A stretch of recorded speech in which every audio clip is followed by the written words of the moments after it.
Welcome to ThingSpace Development Series Episode 3, Callback Services.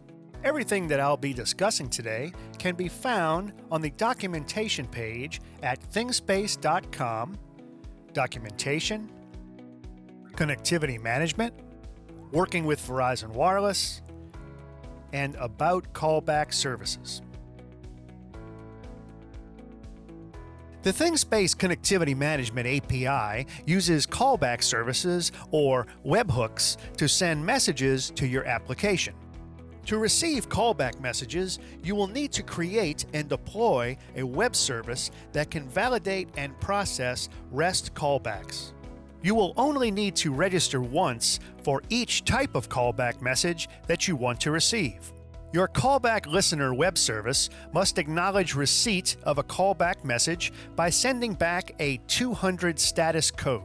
Callback messages that are not acknowledged by your application will be resent by ThingSpace 3 more times at 5-minute intervals for a total of 4 attempts to send the message. Failed callback messages are archived for 30 days. During that time period, you can contact support with the request ID of failed callbacks and ask for them to be resent. For API service requests that require significant processing time, such as provisioning service for a device or changing a service plan, the Connectivity Management API replies first with a synchronous response that simply acknowledges the request and allows your application to continue processing. Later, the API sends an asynchronous callback message reporting the results of the request.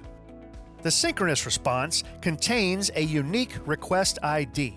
The callback message will contain the same request ID so that you can associate the callback with the original API request. There are different callback services that pertain to specific API activity. The API reference for each individual call will tell you which callback service is required. Setting up a callback service will require your service to accept unsolicited inbound traffic. However, you must first tell Verizon the URL of your web service so we know where to send the data.